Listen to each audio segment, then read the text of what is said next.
Welcome, I am Darth Vadad. Join me as I remember things I loved when I was younger and still love today. In the mid-1980s, pencil and paper role-playing games, or RPGs, were a popular pastime for kids and adults who enjoyed a combination of storytelling and combat in an interactive setting. Leading the way was Dungeons & Dragons, but other games featured genres like science fiction or superheroes. While video games were still in their infancy, a kid like me could sink many hours into the rulebooks, adventure modules, character stats, and artwork of a good RPG. We could even buy and paint metal miniatures to represent characters on the maps. By the time I was about 12 years old, I had already dabbled in Dungeons & Dragons when I discovered a new game, Marvel Superheroes.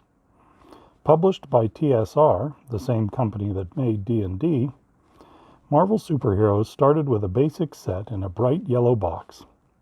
Inside was a battle book containing the basic rules of the system, a campaign book that expanded upon the rules and described how to design and run campaigns, a map, cardboard character counters, and character cards, plus an adventure called Day of the Octopus. The game was designed by Jeff Grubb. As fate would have it, I soon found myself in a middle school math class taught by Mr. Grubb, Jeff's father. The various game rulebooks, modules, and character stat sheets also featured art by a number of my favorite comic book artists, like John Byrne, Art Adams, Walt Simonson, and both John Romita Sr. and Jr. Marvel Superheroes was fine as a game, but I rarely found someone to play it with. What I ended up using the many books for was research into the various heroes and villains of the Marvel Universe, their backstories, powers, gear, and other details. For instance, the Avengers Assembled module opened with a ton of information about Avengers Mansion, the team's base of operations in New York City. After that came a section on S.H.I.E.L.D., Nick Fury's super spy agency. There was even a detailed diagram of a S.H.I.E.L.D. flying car. The rest of the book featured page after page of character information, including stalwarts like Captain America and Iron Man, villains such as Wonder Man's brother, the Grim Reaper, and lesser-known characters like Mantis and Moondragon. The Avengers' butler, Edwin Jarvis, even had an entry. Later publications like Avengers Coast to Coast and Children of the Atom greatly expanded the cast of available characters, including supporting cast members like Amanda Sefton, a flight attendant and sorceress who dated the X-Men's Nightcrawler, or Kitty Pryde's alien dragon, Lockheed. Another set of character reference books called the Gamer's Handbook of the Marvel Universe were modeled after the official Handbook of the Marvel Universe comic books and featured much longer character histories and full-color artwork. There were campaign modules based on popular comic book storylines like Secret Wars, or all-new adventures like Murder World, which put the Fantastic Four up against Death Trap Killer for Hire arcade.